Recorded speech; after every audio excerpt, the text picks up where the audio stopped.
This is the Brave New Coin Crypto Conversation, hosted by Andy Pickering.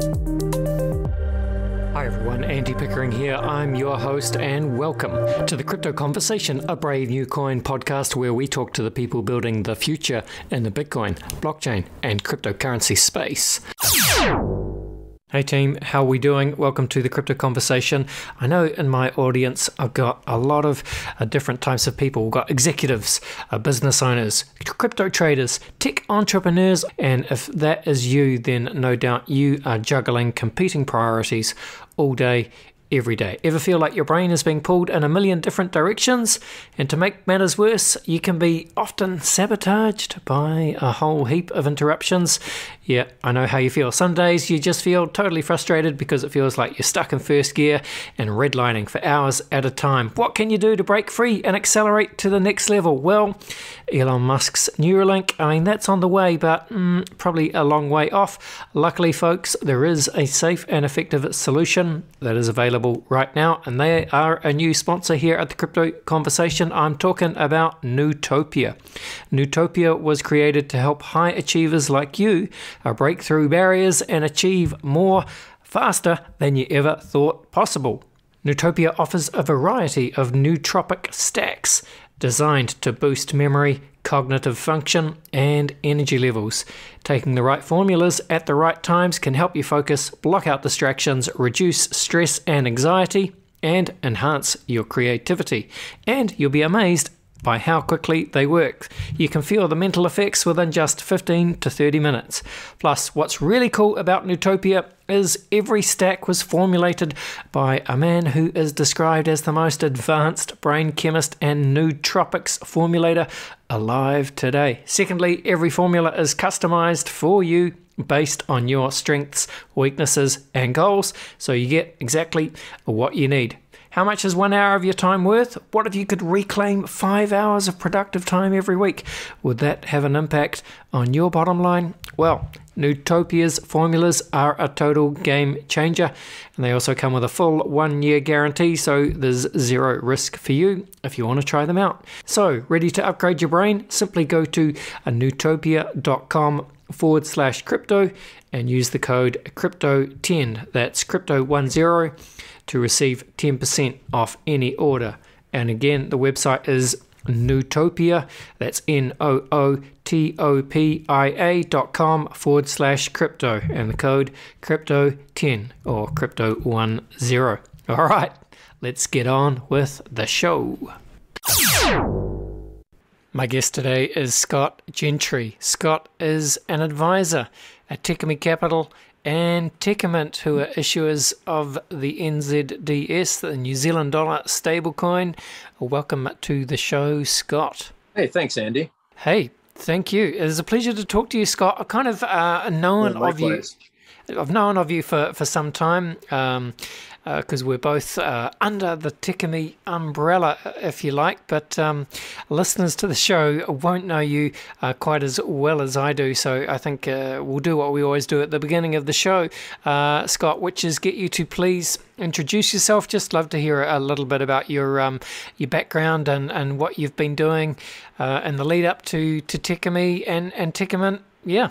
I guess the easiest way to describe myself these days is a traditional finance refugee. After spending time in economic research, real-time news, information, and market data, I was at places like Standard & Poor's in New York, as well as Reuters and Cantor Fitzgerald in Tokyo. Did a couple of gigs in London as well.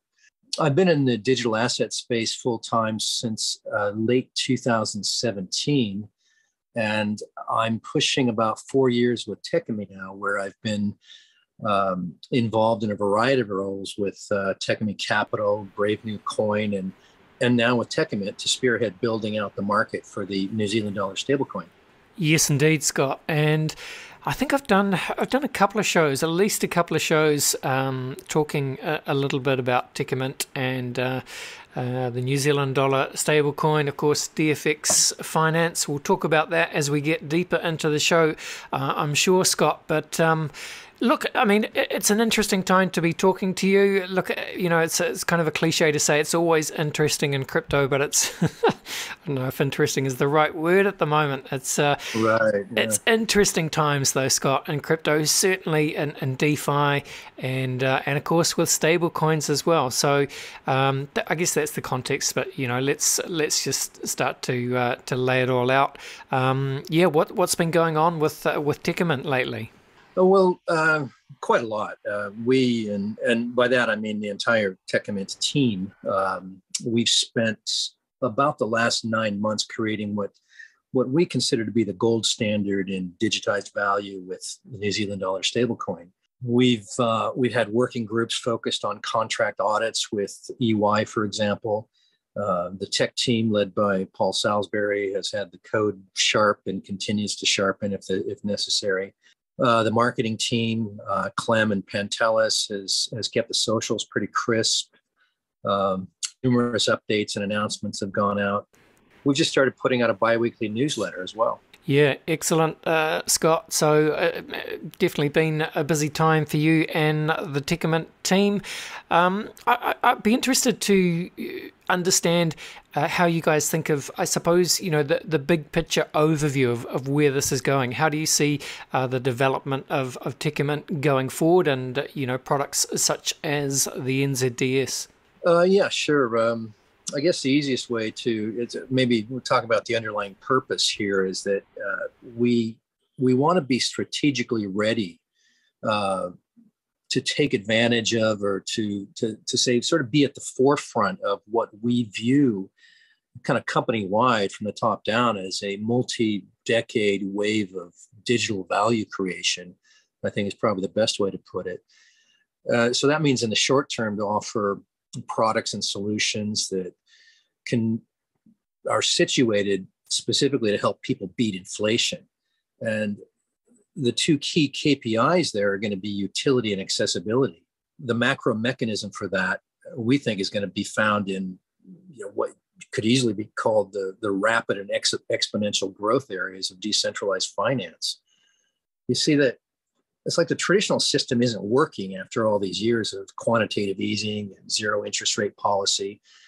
And we think people are hungry for change. They sense the system is broken, and DeFi gives them another option to be in charge of their finances without getting scalped by multiple intermediaries. So I guess in that regard, the overall plan is to hit on a few areas, major focus, which is to increase adoption and accessibility, both in DeFi, in the DeFi realm and with real world applications, as well as liquidity.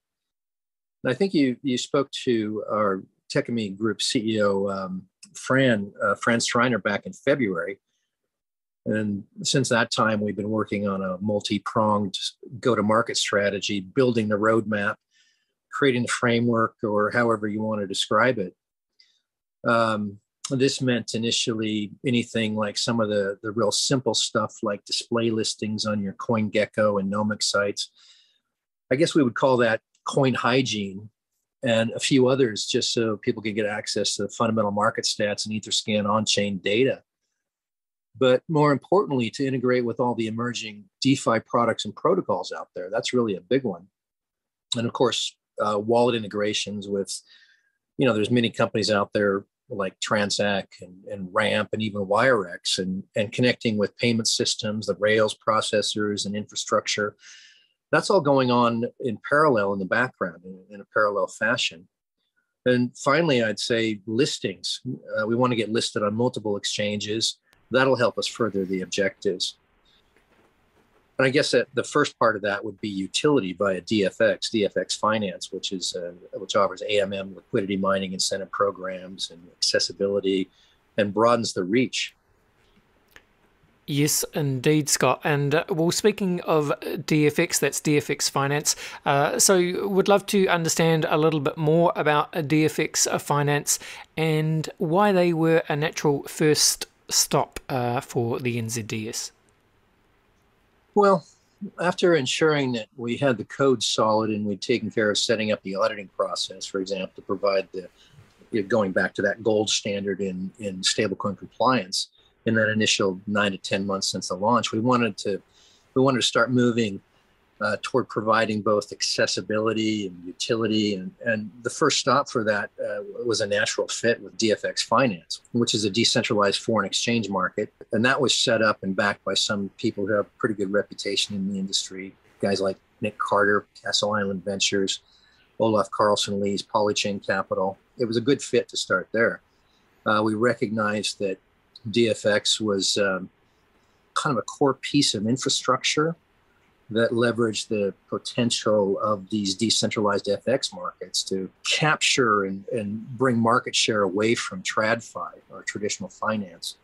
At the end of the day, stablecoins and real world assets bring a much firmer, stronger, a grounded approach to DeFi. And it's a core use case that will help bring in the next billion or so users to the ecosystem.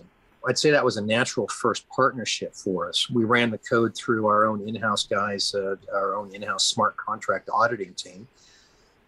We did our own due diligence, and we were happy to move forward with providing liquidity and launching our product NZDS into this market.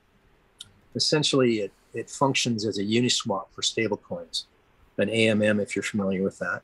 Liquidity providers are rewarded for providing liquidity and receive massive rewards in the form of swap fees for the use of their capital. This is really the beauty of DeFi. Without the bureaucracy and multi-layered echelons of all these middlemen, users end up saving fees on swaps, and liquidity providers reap pretty good rewards. So all the work we've been doing for the past 6 months has been focused in those areas.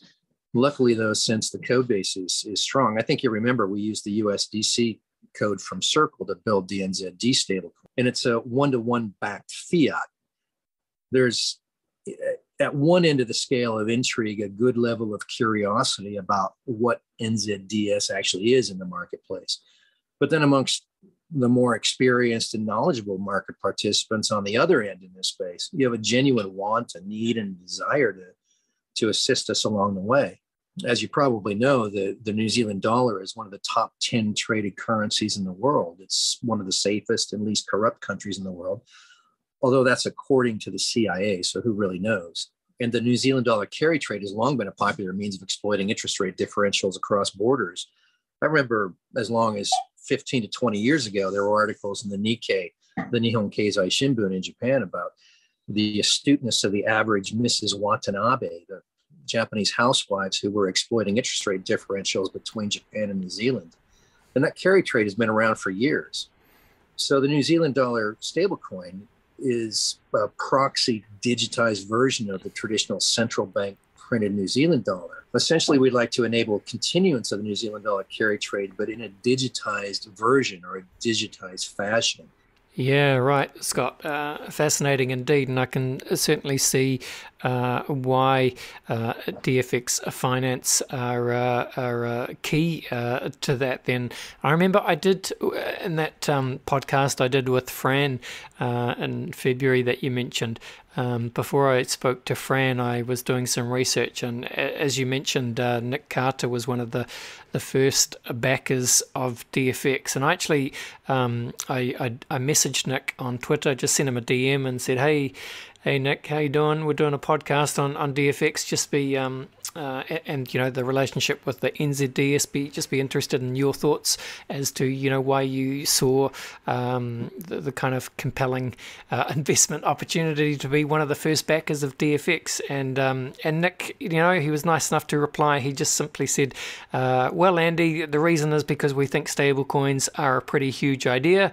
And he referenced a 2020 paper that Nick and his colleagues at Castle Ventures had written on the topic. But he said that, I think blockchains will end up being global clearinghouses for FX as more stable coins are created. Mostly they're dollars right now, but we expect that many other sovereign currencies will, of course, be tokenized, and ultimately we expect a highly liquid global FX market on chain. And really, you're just talking about an early version of that, right, Scott? Yeah, I couldn't agree more. And I wasn't part of that conversation. So, I would add to that. I was talking to a guy at Coinbase a couple of weeks ago after the what the USD Terra thing fell apart, and the subject of NZDS came up. And he said, well, I think we proved without a doubt that fiat-backed one-to-one stablecoins are over-collateralized are definitely the way to go. Talk about the understatement of the day. And that was it. Exactly right. Well, let's switch gears. So I know that one of the next big, I'm not sure if you call it a partnership, but Jarvis Networks. So what's the breakthrough moment here?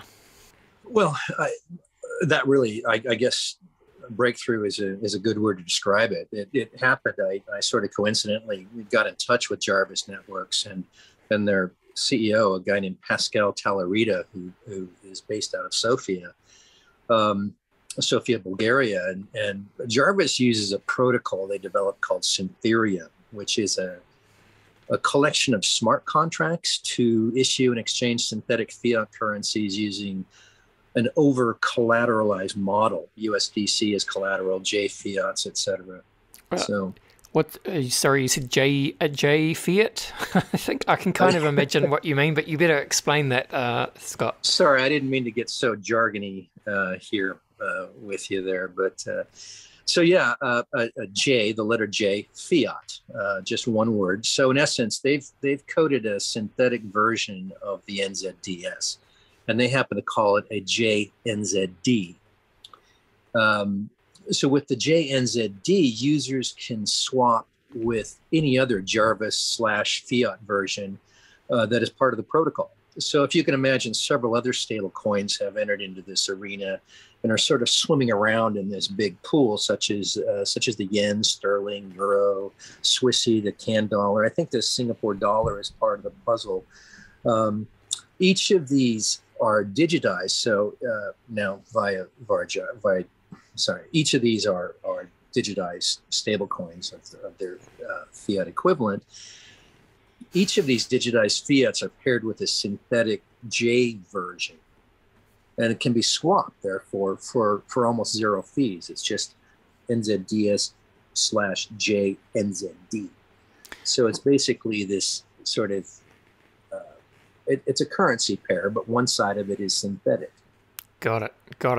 How does that work in a practical sense then, Scott? For example, I'm a Kiwi national, I live in New Zealand, and I've got, say, some paper NZD notes, or I've got money in my bank account, right? If I want to send $100 to someone in my family, my brother, let's say he's in London, how does that work? Is it easier? Is there an easier solution than a bank transfer, for example? Oh, yeah, for sure. Remittances are one of Jarvis's biggest real-world use cases. Once you have some NZDS in your wallet, it's just a matter of using Jarvis's foreign exchange swap mechanism. Then you convert it to J Euro or a J Sterling, for example, and you just send it over to his wallet. From there, he could convert it back to fiat if he desired. And it'd be faster than traditional methods and far cheaper than existing options like, say, TransferWise. Yep. Okay. I think that makes sense. Scott, is there a real world comparison that you can make? Yeah. Well, I used to live in Manhattan. Okay. If I went out to an expensive restaurant, for example, just by walking through the door and ordering food, I'm entering into a tacit agreement to leave like an 18 to 25% tip at the end of the meal. Yeah. And that's after waiting for 15 to 30 minutes for the food to arrive, depending on how backed up the kitchen is. With this J Fiat strategy, it's like ordering your food. It arrives instantly, and you don't even have to pay a tip, because what we do here is we take out all that friction and remove the fee structure. That's essentially returned back to the stakeholders and liquidity providers in the form of yield. So traditional finance, that they purposely keep the process slow, and they suck up several hundred basis points in the form of spread differentials and wire fees along the way. So it's a much more economical and faster solution. Right. So in other words, what you're saying, Scott, is Jarvis Networks really was a breakthrough. Actually, yes, extremely so. It really goosed our engines. They did a lot of the heavy lifting that was required in the beginning. They created the curve pools for JNZD and NZDS, and then the NZD or the JNZD USDC pool, which paves the way for a lot of other possible integrations and partnerships. For example, those curve pools opened up the door to various yield optimization strategies. I think Beefy and Harvest were the first, but then you have something like DeFi Basket that clips onto those aggregators and then creates these decentralized baskets of stablecoins. It's akin to an ETF to spread out volatility of individual currencies. And it's just amazing to see the spirit of innovation in this sector. Yeah, it is amazing to see the spirit of innovation, I suppose, in DeFi, Scott. And, if we're talking about yield, right? And I mean, yield it's almost a dirty word in crypto at the moment, because I think there's a misunderstanding between, centralized players offering really quite high yields for people to lock up their crypto. But, you ask the question, where does the yield come from? And chances are, if you have to ask that question, the yield is coming from you. But so I'm not trying to poke holes in DeFi here, because I think the reverse is in other words, I guess what I'm trying to say is I'd love it if you could explain what you mean by yield optimization here, and this is kind of true DeFi rather than these kind of opaque centralized platforms that, of course, have just got themselves into a lot of trouble simply by over leveraging themselves. But yeah, right. What do you mean by yield optimization in this context, which is more DeFi as we really truly understand it? Proper decentralized finance got. Yeah, not a problem. So I'd mentioned that these yield optimizers sort of came into the picture after we'd set up these curve pools. One of them is Harvest Finance. So Harvest is a yield aggregator. So what happens here is that the Harvest protocol taps into yield from Jarvis's curve pools, where it's then auto-compound. Another protocol like DeFi Basket that I mentioned earlier, they subsequently connect into Harvest, and it aggregates yield across a number of these different stablecoins to spread out the risk. So you have all these protocols compounding and feeding off each other, making the most of programmable money and DeFi Legos, if you want to call it that. I guess you can say DeFi Basket, as I was saying, sort of aggregates everything in the form of what many could probably mistake for something akin to a decentralized ETF mechanism. Right. So it sounds like then Jarvis, Scott, has created something of a multi-headed beast of an opportunity for you guys, right? Oh, yeah. I think in some ways, yes. It was a natural fit. As I said earlier, we had built a proxy digitized version of the New Zealand dollar on the back of that really strong USDC code structure that was developed by Circle. And sort of after casting about for a little while in the market, the Jarvis partnership seemed like it was a natural fit, and it allowed us to capitalize on both accessibility and utility in the world of decentralized finance. Nice. Be probably useful, Scott, just to kind of understand the beginnings of this relationship. As I understand it, I'm pretty sure I've actually got a podcast with Jarvis booked for some time later in July. So, listeners can certainly look forward to learning more about the Jarvis platform and protocol then. But how did the relationship begin? To be honest, it was quite random and the result of a dissatisfied bag holder out of Chicago. I'll remember this for the experience as well as the bag holder. He just happens to have the same last name as one of the more interesting Major League Baseball franchise owners in going back in the history of the game. Let's just say it rhymes with Keck, but I'm pretty sure he has both legs.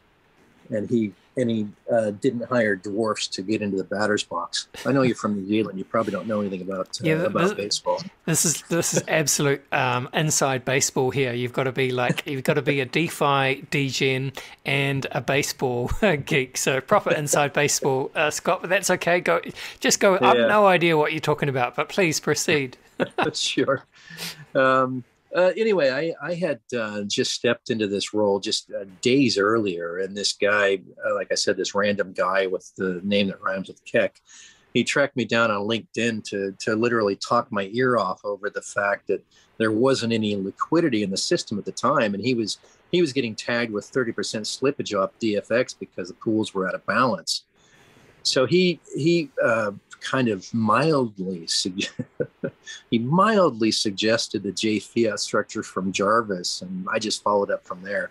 It was a good outcome too. So the DFX pool came into balance, and then we're able to plot strategy and create a roadmap from there. Interesting. So I don't really understand the baseball reference myself, Scott. Please forgive me, but you're saying it was effectively a random guy from the market who was able to kind of point you in the right direction. Yeah, true. And to be honest, the tone was more like, "Hey, could you guys kindly pull your finger out and get your shit together? I need some liquidity, damn it." And to finish off with him, he was actually this guy from LinkedIn. He was actually very helpful. I've written back to him through our various LinkedIn correspondence, and to give him more information and really to kind of thank him for setting us off. But to be honest, he was a dissatisfied bag holder in the beginning. Got it. And but we've set him straight now. I should hope so, Scott.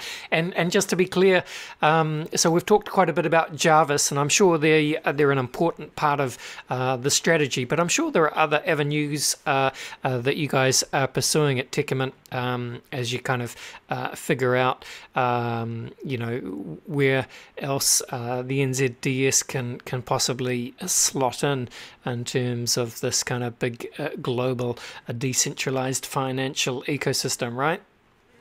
Oh yeah. Jarvis, I see them as definitely an important and valued partner, and there's definitely a lot more that I think we can expect to come through that particular channel.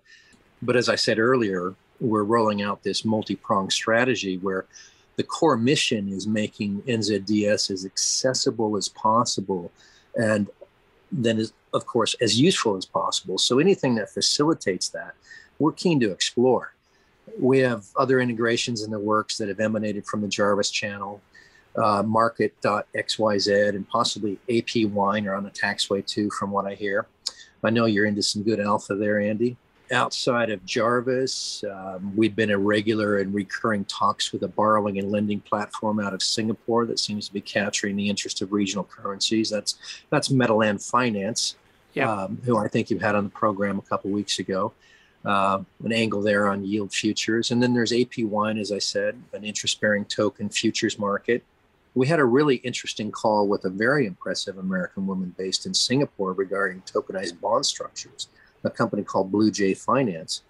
But I think that's got a little ways to go before it properly gels into a workable strategy from our side that we can implement on the New Zealand Dollar Stablecoin side.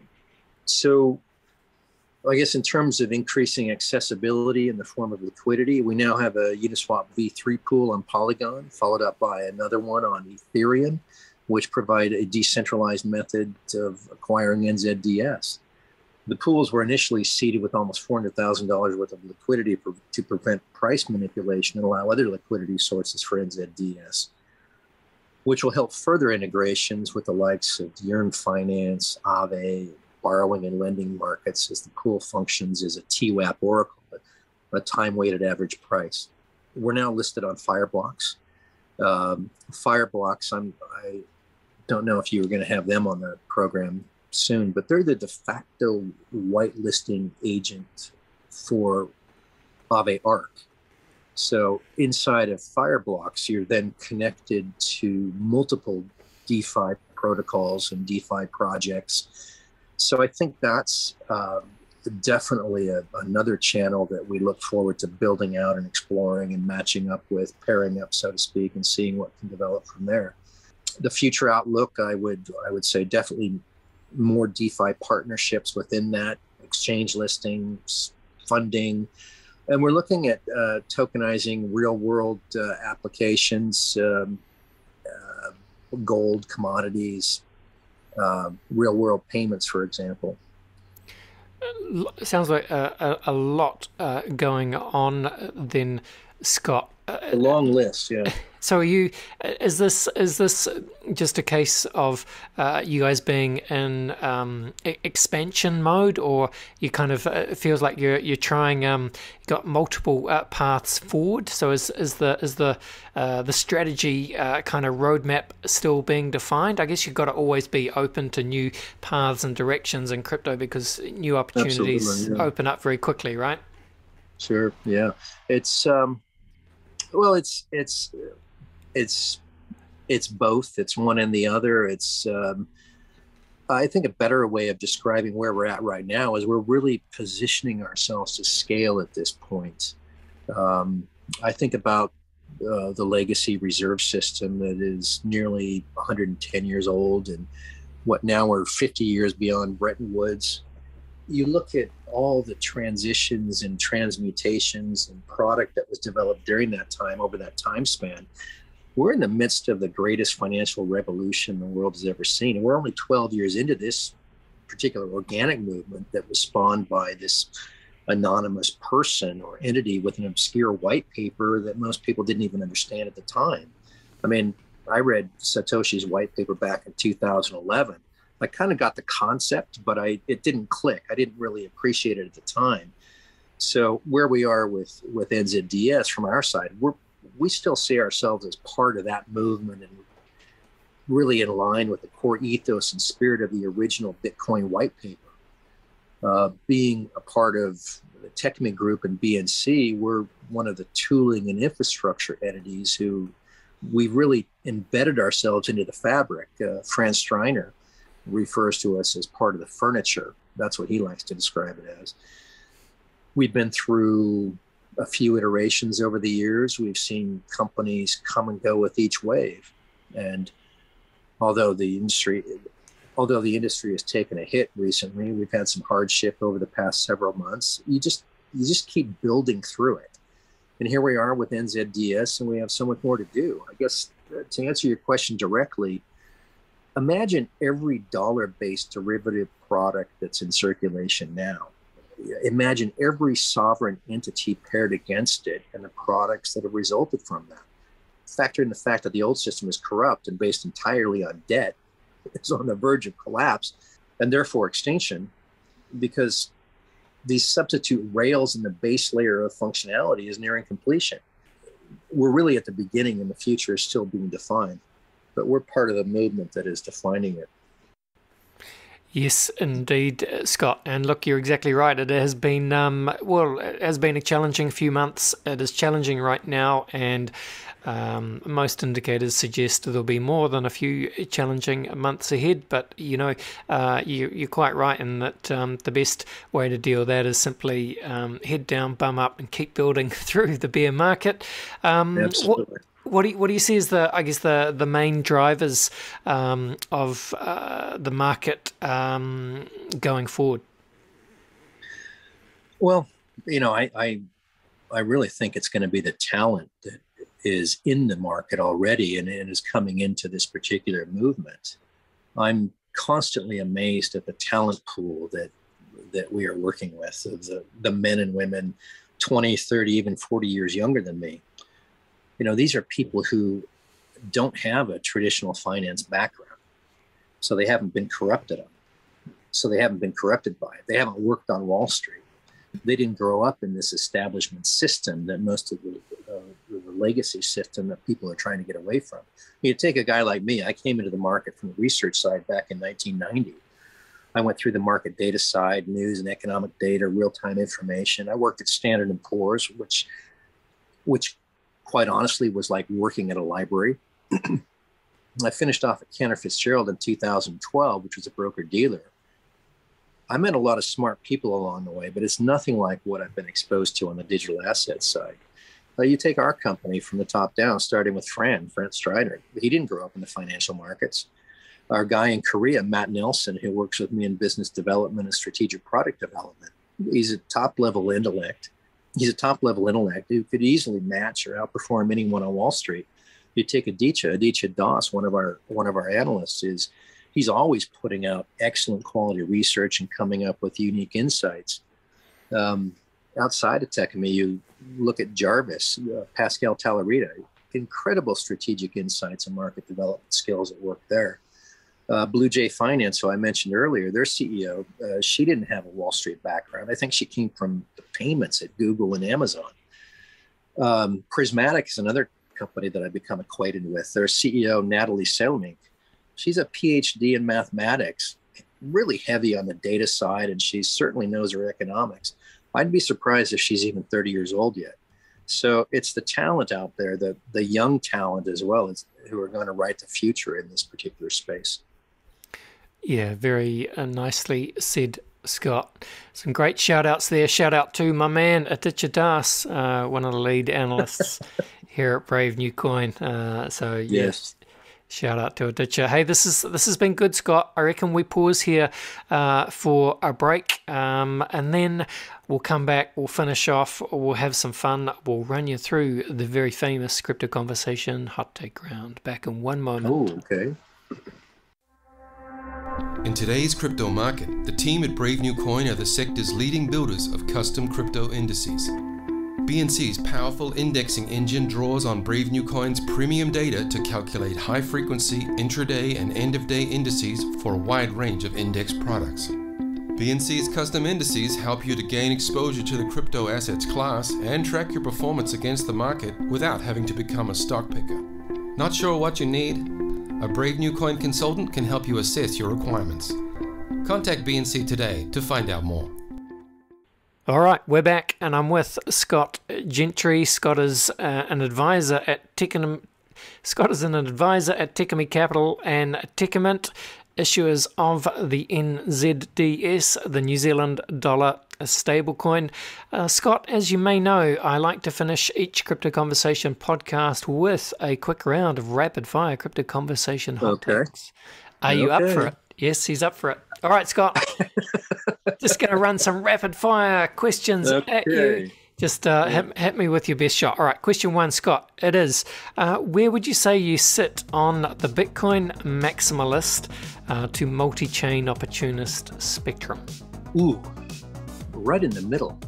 He's on the fence, 50-50. I like it. Let's keep it moving. All right, Scott, what would you say then is your firmest conviction crypto opinion? My firmest conviction crypto opinion. The Fed is going to collapse globally, and we're going to eat their lunch. I love it, Scott. Thank you. All right. Bill Gates famously said, Scott, that we tend to overestimate what we can accomplish in 2 years and underestimate what we can accomplish in 10. Now, you'll be only too well aware that 10 years is an incredibly long time in crypto, but cast your mind forward. Whatever you like here, crypto, Bitcoin, DeFi, blockchain, what does it all look like in 10 years' time? I think in 10 years, blockchain is going to reach extremely deep into numerous global industries at the top level, as well as down to the retail level that we're talking about, just in basic payment transfers and stuff. Absolutely. Could not agree more, Scott. A flip side of this, of course, is a famous quote by sci-fi author William Gibson, who said that the future is already here, it's just not evenly distributed.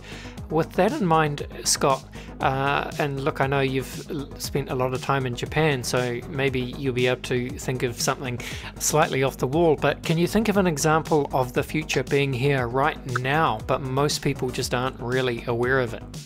If you haven't got a Roomba, get one. I love it. Absolutely. Until I was able to outsource my vacuuming, I didn't know how complicated my life was. Yeah. Too good. Now I want to outsource. Now I want the Roomba dishwasher. Yes. I want to be able to stack my dirty plates and glasses up there and just press a button, and the soapy hands come in and they stack them in the dishwasher. I want to outsource that. So I haven't seen that yet. No. But I think for me, the future was defined when I got my Roomba. I love it. All right, let's close this out, Scott. Finally, what is your favorite science fiction book, film, or TV show? You know, Andy, this is a tough one because I'm not into sci-fi and I don't watch television. But I'm trying to think of... Oh, I know. What was the movie with Bradley Cooper, Robert De Niro, where they had this little pill? Was it Without Limits or Limitless? Oh, yeah, I believe that is called Limitless. Limitless. I'm just okay. Good. So yeah.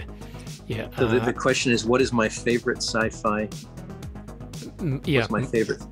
Yep, favorite sci-fi movie or show, and it can indeed be movie. And you're right. So Limitless was based. It was a film, but it was based on the 2001 novel The Dark Fields by Alan Glynn.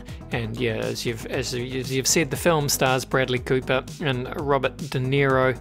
And yes, I remember the film. So it's basically the idea is.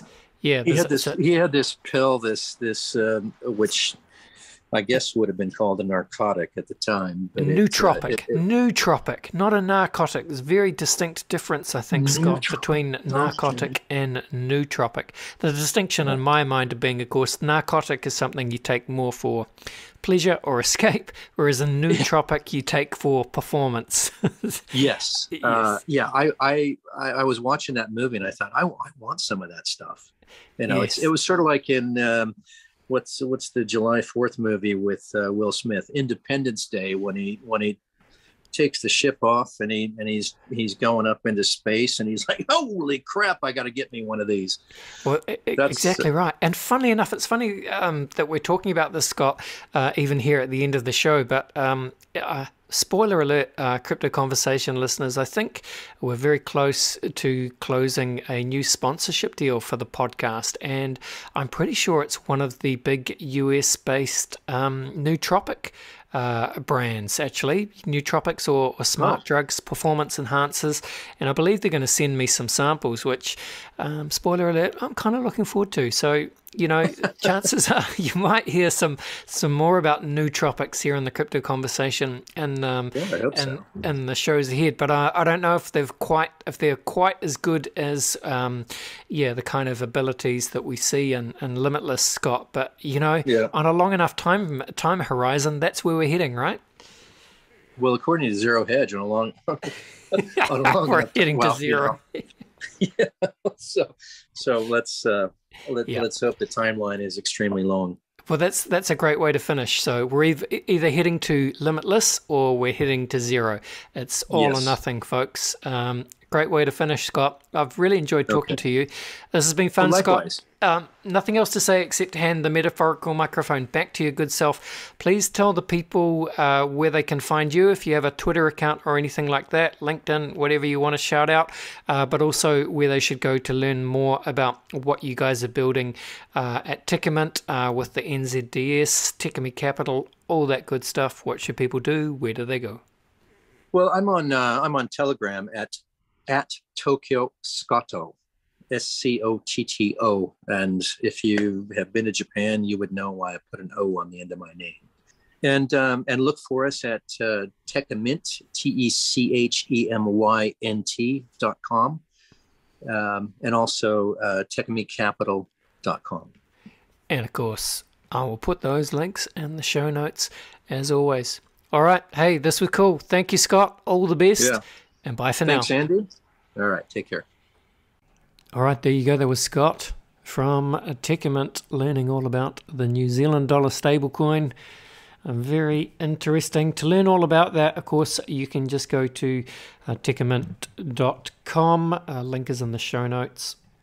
And there's a wealth of information on how you can acquire some NZDS, a whole lot of information on all of the different use cases for that particular stablecoin, the partners, the exchanges, and information on how you can integrate with the fast-growing NZDS ecosystem as well. So do check that out. Should also mention, it's funny how Scott and I were talking about Limitless and Nootropics, and so I mentioned that we were working on a new sponsor for the Crypto Conversation, and as you might have heard right at the beginning of the show, that sponsorship is in fact now in place.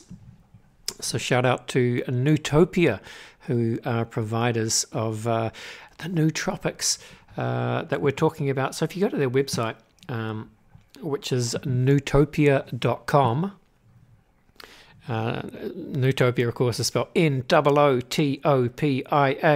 So nootopia.com/crypto, and you can use the code crypto10, crypto10 to get a good discount. But just looking through that website, have a look for yourself. So on that nootopia.com/crypto page, you scroll down, and then they actually have a little section where they're talking about real life limitless pills without the side effects. Instantly turn your brain on and tap into high performance states of mind to unlock your best ideas, your most productive days, and control how you feel. Using safe and natural brain boosting pills. I love it. Man, I love a safe and natural brain boosting pill. So, well, lucky for me, the folk at Nootopia, they're sending me a bunch of safe and natural brain boosting pills, I believe. So I'm looking forward to trying those out. May even report back here on the podcast as to how I go with them. But if you're interested for yourself, are they limitless? Buy real life limitless pills. Get amongst it, people. You know you want to. Anyway, that is it for today's show. Thanks again for listening to the podcast. Don't forget to subscribe to the Crypto Conversation in whatever podcast app you are using, and we'll see you real soon. See you next time. This was the Crypto Conversation for Brave New Coin. See ya.